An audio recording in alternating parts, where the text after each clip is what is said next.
What's up, everybody? Welcome to another State of VR. This is the Everything Virtual podcast. I am Zain here with Ronnie. Ronnie, how you doing, man? I'm doing well. How are you doing? I'm doing good. I'm doing really well. Excited to chat about VR. It's one of those things that I don't get to as much as I used to, or as I much as know. I do.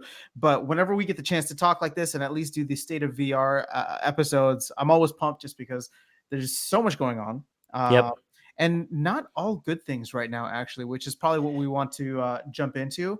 But I guess that's just kind of the state of flux for everyone, for every industry. But obviously, um, the VR industry is getting hit by some of this health related news with the coronavirus as well. So I figure this will just be kind of an expanded news segment for us. We are going to save our gameplay talk for another episode that we can hopefully do soon. But yeah, I mean, the big one that's coming up next month is GDC. And Ronnie, man, I know you were definitely planning to go. I was Yeah. planning to go. Now we've both had some kind of personal and work related things that have come up, which might make it more difficult. But there's also some unforeseen health related issues that have come up, which we are actually not spearheading, or we weren't the ones who actually were thinking this through until a lot of companies actually started dropping out due to the coronavirus. So let me just go through the list here of official ones, and this is as of today via Shack News.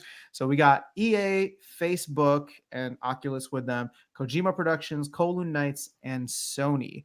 hmm So for a gaming conference and specifically a VR conference or the VR portion of the conference, I mean, Oculus and Facebook are a big part of that. I mean, EA on the gaming side, but hmm we're really focused just on the VR side. And obviously, you got your three somewhat big players in terms of headsets with Valve, Oculus, and then Valve, Oculus, and then HTC, the original.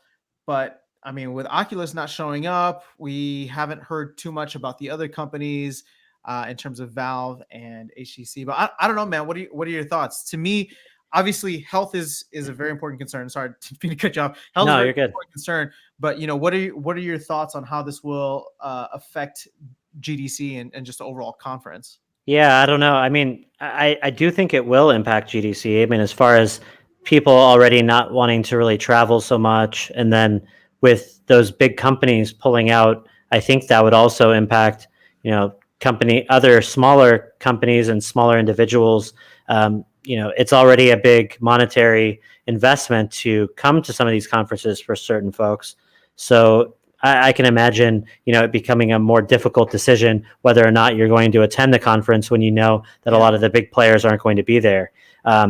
Particularly with VR, I mean, Oculus has been, a major driving force in the industry. So Oculus not attending the show is a big blow. I'm not sure that they were going to show off new hardware or anything like that, but last year they had a huge presence showing off both the Quest and the Rift S, Hmm. and we had we had the chance to check out both of those hardware headsets in advance, as well as a lot of titles through Oculus. So the fact that they're not going to be there this year is a big blow. I'm sure there are a lot of business meetings that happen, and a lot of developers looking forward to meeting with people from Oculus at an event like GDC. So that would be a big blow. Um, the other thing is just the fact that VR requires you to be so up close and personal with other people and headsets and gear and all that sort of thing. Sharing headsets and all that too. Yeah, so I think the challenges of, I know GDC is working really hard to make sure that everything is as hygienic as possible. They released a statement stating that they're doing, they're taking all the kind of steps that would be necessary to make it a safe and productive conference. So from their end, it doesn't look like they're slowing down at all. They're ready to go. But from the VR side, like I said, I would just imagine it's a little bit more challenging for some of those individual, developers and smaller teams that might, not be used to having to take all of these heavy precautions. Hmm. Yeah, I mean, and looking at us, for example, obviously we're not on the development side, but we're a smaller team here that's trying to grapple with is this the right move for us? I don't want to misquote it, but something like San Francisco was declaring a state of emergency just to kind of help prepare for this. So this is definitely a serious something serious to be, or not to be taken lightly in a sense. Hmm. Um, and we before we hit record, we were talking about the fact that these companies are probably being overprotective, or at Hmm. least kind of going past that. You just don't want to be liable if you're spending, or not spending, if you're sending your employees into a place that may not be safe or could be Hmm. potentially hazardous. So I can understand that, but Hmm. I mean, it's a pretty big conference. You think about the fact that you discovered Beat Saber 2 years ago at GDC, right? And Yeah. how like that kind of played into Oculus. And I don't know, man. It's a really tough situation, and I think this obviously is not special or specific to VR or the VR industry.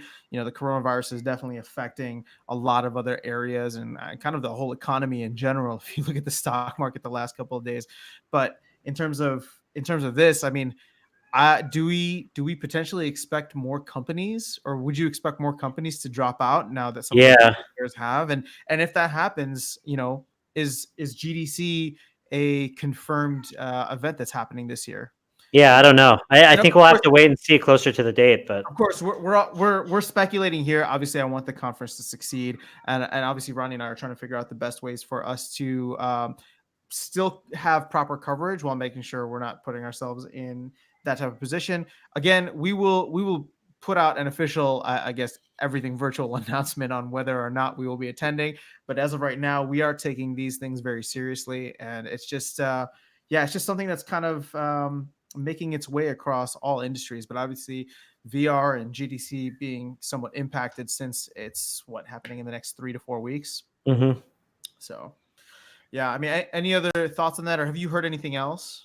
No, not specifically. Like I said, the big news was that Oculus wasn't going to be attending, Yeah, and then just with all of these concerns and knowing that we would specifically be covering VR, that you have to take that more into account because yeah, we will be putting headsets on. Like a lot of the value of going to a conference like this, besides all of the all of the networking opportunities that you receive and just meeting people, is getting a chance to try things yeah, while you're there at the show. And I think that is going to be a little bit more difficult with these kind of concerns. And I think these concerns with a big conference like GDC are just a little bit more.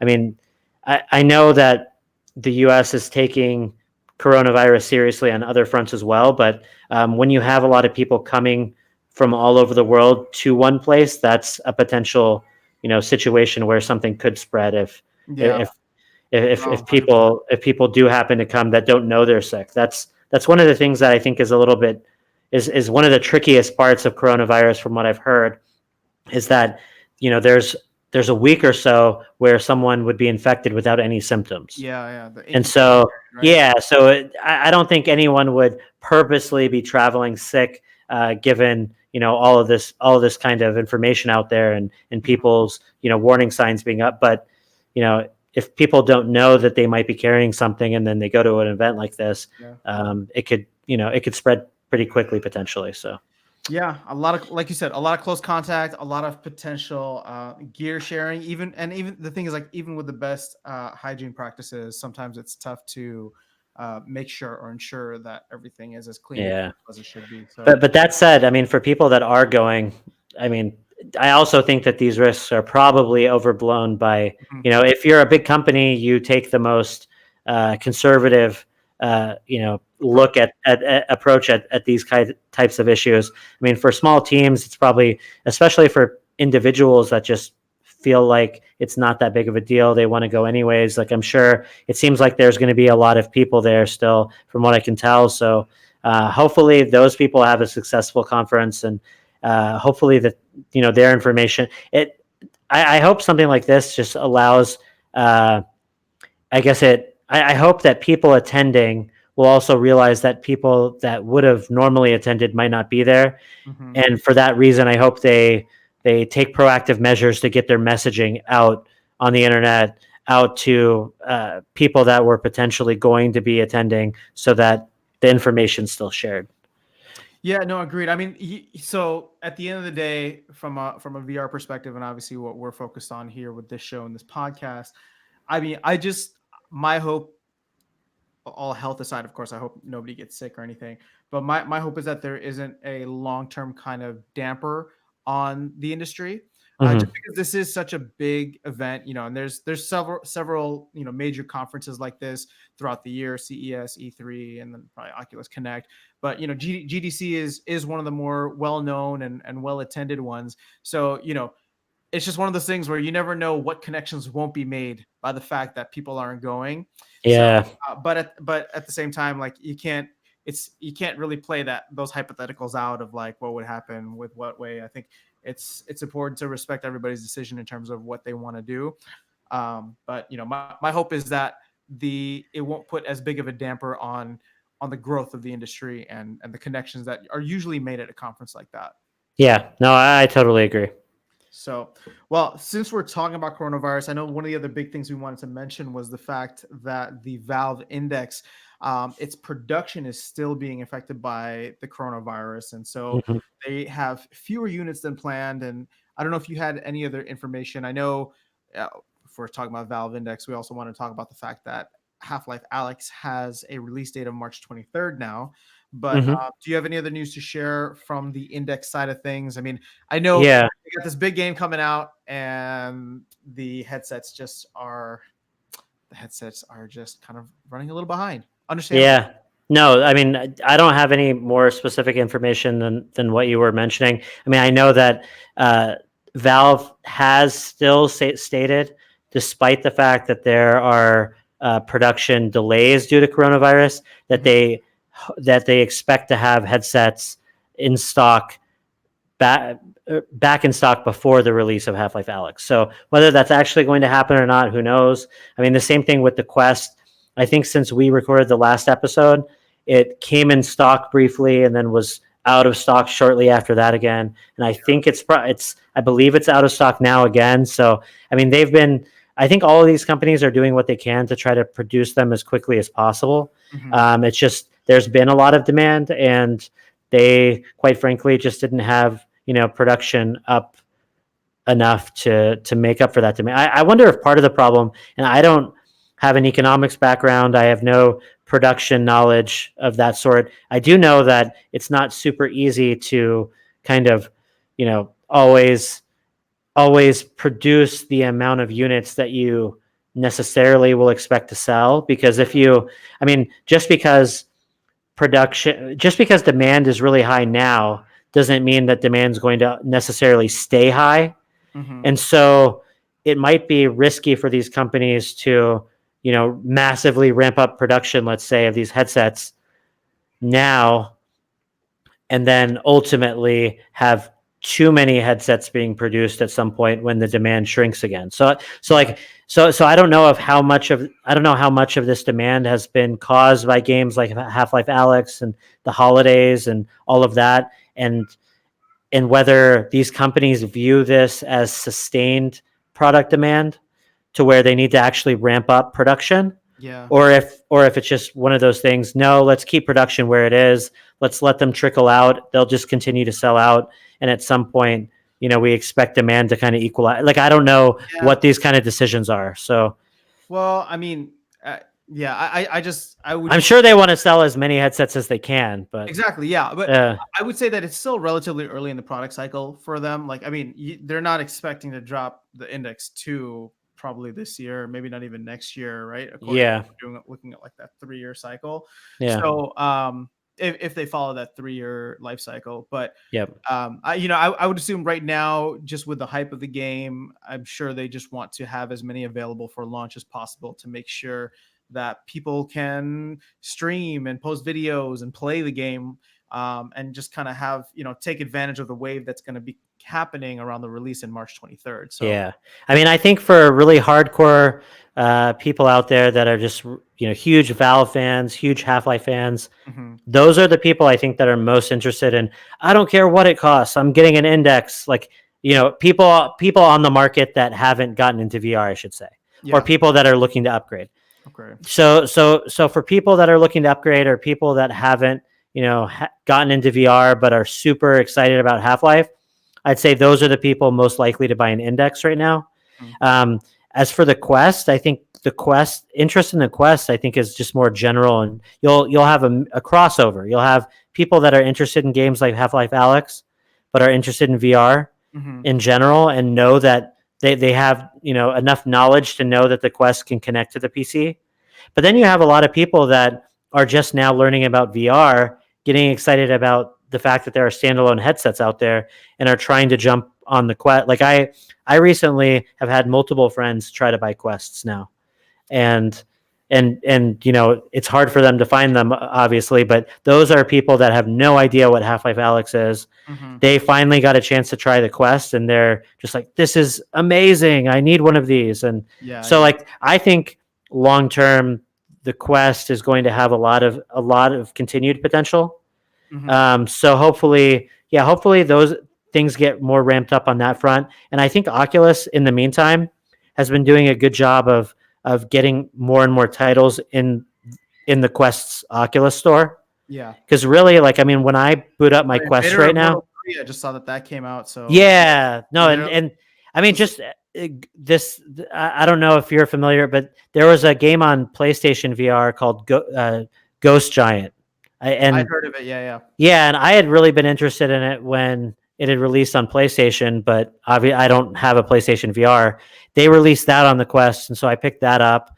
And there's a lot of great titles, like a lot of high quality PC VR titles that have been ported over. I think we had covered a little bit of Arizona Sunshine on the Quest before. Vacation Simulators on the Quest now, and Vacation Simulator is almost like a PC perfect port. Like it plays just like the PC version from what I played, and looks amazing. So there's been a lot of really high quality stuff on the Quest. Audica, the game from Harmonix, was recently released on the Quest, and also I'm trying to think, O-Shape, which I haven't had a chance to play yet, but I've heard is pretty cool. I don't know. There's just a lot of really cool games on the Quest, and I think that we've been, since the Quest released, we've been harping it up as kind of the go-to option for people that aren't super specific about having the highest end hardware, or like people on the fence. Best value for experience is how I for sure. Yeah. And really the fact that it's wireless is just amazing. So anyways, not to derail our conversation too much or anything, but yeah, I mean, with how well the Quest, I think, is doing and has the potential to do, and with all of the demand for the Index and Half-Life Alyx coming out, which I'm really excited and anxious and curious to see how that impacts things. Yeah, hopefully more people will be able to buy headsets here in the coming future. Yeah, no, 100%. You just hope that, I guess, all this coronavirus stuff kind of not trickles down, but at least dies down a little bit, and it's not affected. But hopefully none of that stuff ends up being as serious as people think it could be. And I'm all for being cautious, and I'm glad that people are taking it seriously, because hopefully that will mean that it doesn't get as bad as it could have been. Yeah, no, 100%. Okay, cool. So we covered all the GDC stuff and Valve. I know we had a couple other topics that we wanted to look at. The first was, since we're talking about Oculus, is Facebook acquiring the VR studio that created Asgard's Wrath, which is, I just want to make sure I say it rightly, Sanzaru Games. Yeah, I believe so. Bay Area. They are Bay Area based. They developed Asgard's Wrath, and this is kind of coming on the heels of them acquiring, as we were talking about before this, Beat Saber. So the studio that brought to you Beat Saber. So yeah, I mean, what are your thoughts on this in terms of Oculus kind of just scooping up companies that are making some great games? Now, obviously, I think Beat Saber had a more mainstream appeal with and was definitely more well known. But I think the hype around Asgard's Wrath was legitimate in the sense of it being kind of a game for serious gamers who are trying to get into VR, and not just, I'm not going to call Beat Saber tech demo, but that's more like a social game Mm-hmm. that got a lot of coverage through that. But Mm-hmm. Asgard's Wrath offering what it did. Uh, Mm-hmm. I mean, what are your thoughts? Do we expect more of this? Yeah, I now realizing that that happened, I'm not surprised. Just in terms of, I don't know if Oculus was involved at all in the funding of Asgard's Wrath. I mean, I know it was a game that was exclusive to the Oculus store, so it makes sense to me that a team that did that well and was able to make such a successful VR product, that Oculus would want to scoop them up to make them an exclusive studio. Yeah, And I'm happy for studios that are able to kind of see their payday. And you don't want studios. You hate to see people lose control of their companies. yeah, And so you never know. Like, I mean, I think every fit is going to be different. So hopefully, Sanzaru Games is that. Hopefully, they just see lots of benefits from being acquired by Facebook, and don't kind of see any of the problems that sometimes arise in those types of situations. But I'm sure they didn't make like, who knows where all this stuff is headed. And for a studio that had a big hit title, made a lot of money, this is just extra job security for those folks. So hopefully now they can move on to making new projects that are just as awesome as Asgard's Wrath. Hopefully this means that they have even more economic freedom to push what they were able to do in the first game further. yeah, So I think it's overall a good thing, because I think, I mean, there's so many ways that you can play these games now on multiple headsets. You can use Revive to play all of the Oculus games, pretty much on other headsets, including the Index or the Vive or the Cosmos, as far as I'm aware. I actually don't know if Cosmos works with Revive, but I assume it does. Okay.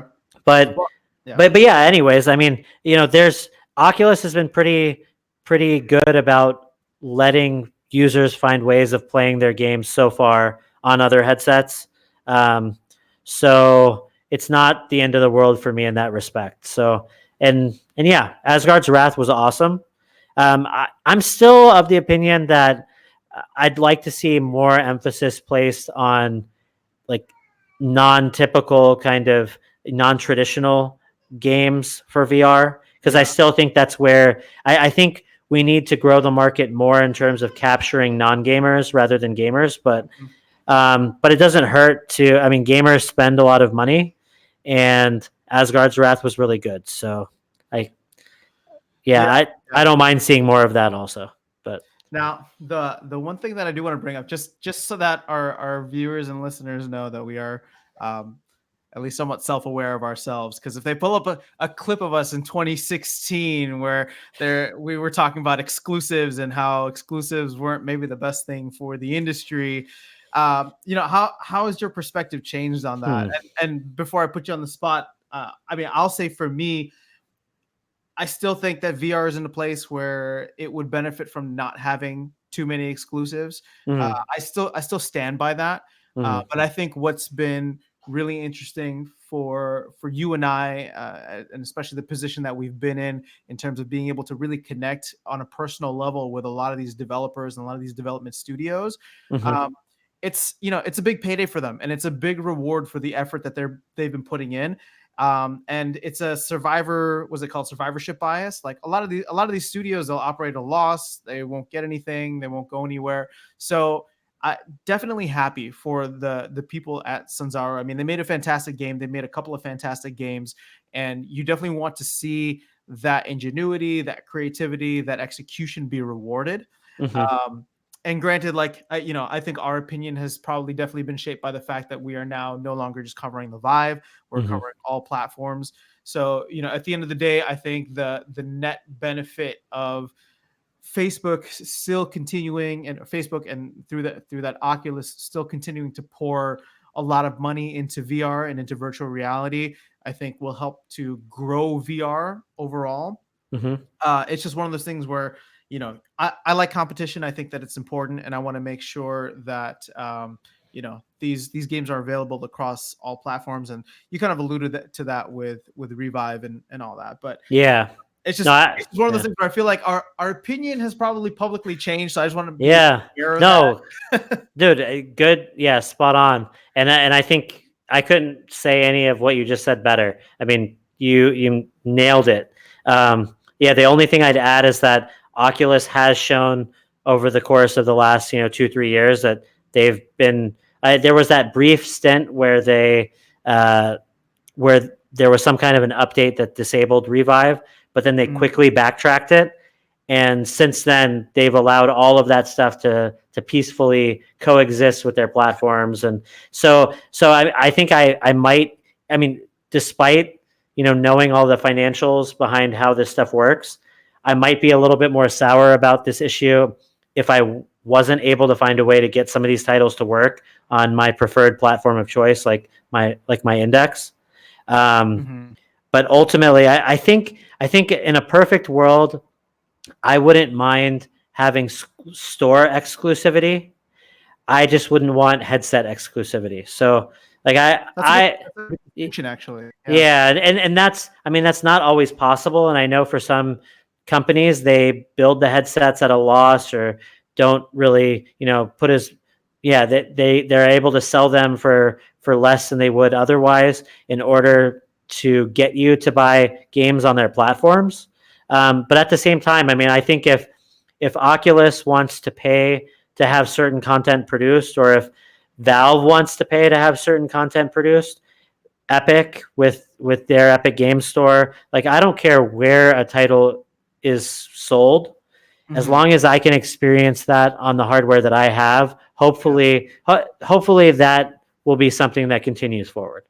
Yeah, no, agree 100%. So I mean, well, we'll see. Like I said, it's just good to see them pouring more money into the ecosystem, and hopefully that just means more amazing games and content from Sanzaru and other studios. Because I think you have to. I mean, the bottom line with the economic issues that you had mentioned, the bottom line is, if games don't sell well enough, even if a game is really awesome, if a studio makes an amazing VR game and their choice is to get acquired or to stop making VR games and make other types of games, I think most of us here listening to this podcast and interested in VR would prefer the former, and have them get acquired and be able to still produce the awesome VR content that they want to make and that we want to buy. Yeah. So agreed. Cool, man. Okay, well, let's wrap this up. I know we have one more thing to cover with the Vive Cosmos, which, speaking candidly, I think you and I have been very publicly unimpressed with, at least so far. Yeah, we just want to see HTC do better, which it's coming from a place of love. But the updates for the Vive Cosmos are the fact that they released, I guess, kind of 3 new versions of the Cosmos. So just to list them out, we got the Cosmos Elite, we got the Cosmos XR, and the Cosmos Play. Now the Elite is going to be the most expensive. It comes with external faceplate, the base stations, Vive controller. So the whole bundle is at $900. It'll be, and we should mention the controllers it comes with are not the Cosmos controllers. Yes, they're actually the Vive wands. So they're 2 Vive wands. Yeah, so they're the wands that used to be packed with the original Vive, and I believe the base stations are also version 1.0 base stations. So it's basically a Cosmos with a faceplate and then the original Vive kit, kind of together. And again, I mean, I guess we're doing some analysis on this. This is more than double the price of the Rift with more equipment, in my opinion. But that's the Elite of what HTC is offering. At least you get see this.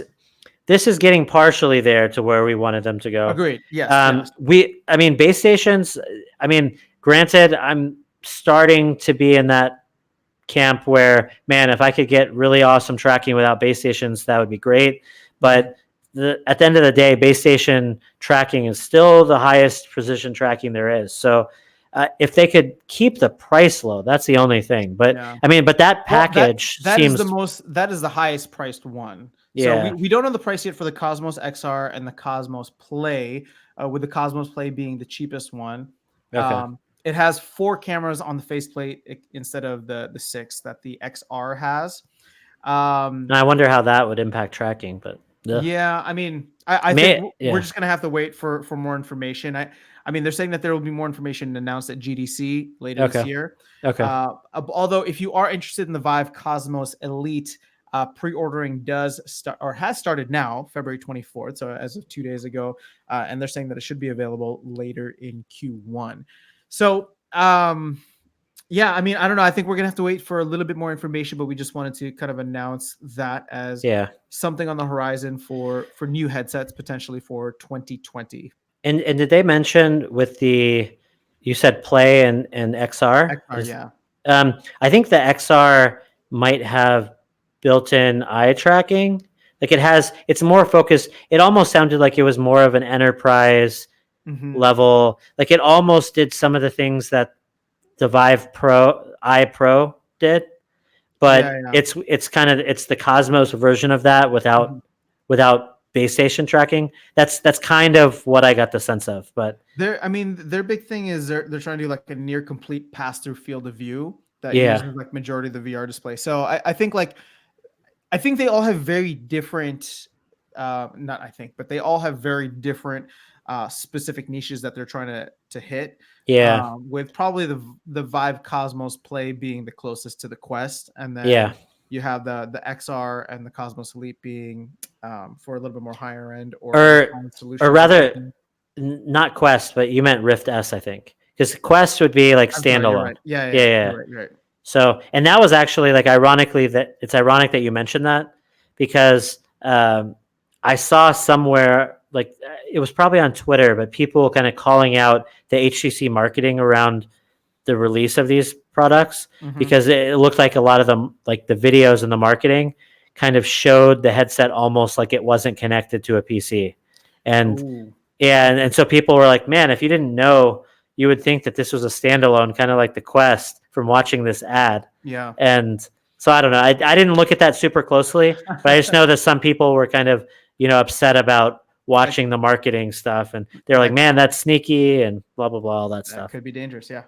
But yeah, but I get the sense that they're just trying to do what they can with the Cosmos at this point. Mm-hmm. And I mean, it sounded like all along they had this idea that they were going, because I mean, when the Cosmos initially came out, they talked about the lighthouse tracking plate and all of that stuff. So they must have had an idea that at some point they were going to do these things, and it's just a matter of packaging it and coming with the right price. I mean, I I mean, if they don't fix the tracking, I don't know that, like, unless the price point was just so, but I can't imagine a price point low enough for the Play to where I would recommend something like the Play, Mm-hmm. just because they're tracking on with the six, camera normal Cosmos has still to this day, as far as I'm aware, is still not great. It's still worse than the Rift S or even like a lot of the Windows MR stuff from what I've heard. Yeah. So the Play doesn't sound very compelling to me. The X, you said the next one was XR. Yeah. XR. Yeah, the XR sounds like it would be potentially promising for enterprise folks, like for people that had a specific use case for the functionality that it provides. I mean, whether the tracking is perfect or not, I think for a lot of enterprise uses probably doesn't matter as much as gaming or like it depends obviously what the use is, Yeah. but like I can imagine a lot of different types of enterprise uses don't really require high speed movement and Mm-hmm. and moving controllers back and forth in front of your face and all that kind of stuff. And if the cameras, if the pass throughs work really well and all of that, that could potentially be fine. And if that is, then I doubt price would be as big of a factor because you know companies that are buying headsets don't really worry as much about price Yeah. as consumers. But it's really the Elite that I feel like kind of misses the mark, because that has the potential, I think, to be the Vive replacement for them. But they need to make it price competitive. And Yeah. I guess they're viewing it. I mean, if you really think about it, they're essentially saying it's a little bit worse than an index. So we can justify you spending $900 on it. Instead of a Like thousand. it's basically an index, but it doesn't have, at this point, it doesn't have the same cachet as Valve does with the Index. Like the Index is viewed as a premium product, but at this point, the Cosmos, I think the branding on it has been that it wasn't a successful product, and HTC kind of, you know, hurt their image with the release of the original Cosmos. And so I think in order to make this product kind of fly off shelves, they needed to be a little bit more aggressive with the pricing. But I could be wrong. I mean, maybe people will say that with the new tracking system, it's, you know, it's just great, and now they can enjoy the comfort of this headset more so than the Valve Index, and you know, who knows? But I'm just saying, like I it would have been so awesome if they were able to somehow get the price point down enough to where they were able to, you know, sell this kind of a product for closer to $500, to where the Cosmos Elite was the competitor to the Rift S rather than the Play, you know? Like I mean, I think you brought up a ton of great points with there being a marketing kind of or branding miss on this. I think the pricing in terms of its aggressiveness. I mean, to me, and again, we don't know what's happening behind the scenes, but it just felt like there was so much hype around the not the Rift, but the Quest and the Rift S that I don't want to say that they rushed it, because of course we don't know, but it just seems like the Cosmos just kind of fumbled its way out. You know, you and I were kind of following this, and it was just like a very lukewarm response. And now a couple months later, here we are, and it's kind of being rebranded into 3 different kind of cross sections. So in my opinion, it's one of those things where I don't know if they had just not, if they'd stopped paying attention to what was happening with the Rift and the Quest, Rift S and the Quest, and just kind of figured out what is the next natural progression that we need from the Vive, and how do we get there, and take our time getting there. You know, that to me would, I don't know, maybe that would have been a better approach. But of course, it's hindsight. Hindsight is 2020, and we're not, you know, we don't have all the ins and outs of what happened. But no, it's one of the things I want to see it compete with the Quest, both from a price standpoint and also just from compatibility and usage and comfort standpoint. And it's not there yet. See, I think, I mean, we don't know the insider details for sure. But it almost seems like they, and they're probably right on a lot of these decisions. Like, it seems like with, like, you're 100% right. It seems like it was rushed to come out around the time of the Rift S. I don't know if that's accurate or not, but what's clear to me is that with the Quest and the Rift S on the horizon, HTC clearly viewed, you know, inside out tracking without outside sensors as being something that was an absolute necessity for their future headsets. And so it seems like they put a lot of resources towards that, and maybe they just don't have the same type of engineering chops as those other companies. Obviously, they don't have as much money to spend on it as Oculus does. And so they just weren't able to do as great of a job at the tracking as those products. And so maybe they were forced to do that. Maybe there's no way that you can be successful in VR long term if you don't get into finding a way to do inside out tracking right. And so maybe in the long term, HTC will get it right, and the Cosmos's tracking system was just kind of a necessary kind of stopgap to getting there. But you know, to me, it just seems like instead of focusing on changing the tracking system, it would have been awesome if they would have instead focused on, you know, the Vive and the Vive Pro, and how can we make that same experience using Lighthouse tracking cheaper. Like I think that would have had, but I don't know. Like maybe Lighthouse VR is incompatible with mass consumers, and so no matter how cheap you get it, it still won't be a huge success. I don't know. Like I'm sure they did a lot of analysis on what we should do, and they picked probably the one that made the most sense given the circumstances. But it's just like now seeing what this product is, it would have been awesome for them to instead like find a way to, you know, I don't know, release a Lighthouse based system that's cheaper. Yeah. Yeah, I mean, I think the disappointing thing is just the fact that they came out the gates super hot. No pun intended. They came out the gates super hot with how they approached the Vive versus the original Rift, right? Like the original Vive versus the original Rift. Like for them, they saw the headset and they were playing 3D chess in terms of knowing what was two moves ahead, and that you're not just going to want the headset, you're going to want to be able to move around in room scale. And so there was like a focused development on that and getting that to be just right. And so obviously inside out tracking was an important part, but it would have been really cool for them to kind of think like, okay, well, what are the next kind of steps? Where do we want to be? What is not just one step away, but what is like 2 to 3 steps away? And how do we like really implement that and put something together that's an awesome package that really becomes VR 2.0? You know what I mean? Because I'd rather have that and wait like an extra couple of years than kind of have these like, I don't know, 1.5 a version 1.5 that don't really do anything or add any value. Yeah. So I don't know. That's just my opinion. Again, neither of us work there, so Yep. this is just consumer feedback at its core. Yeah.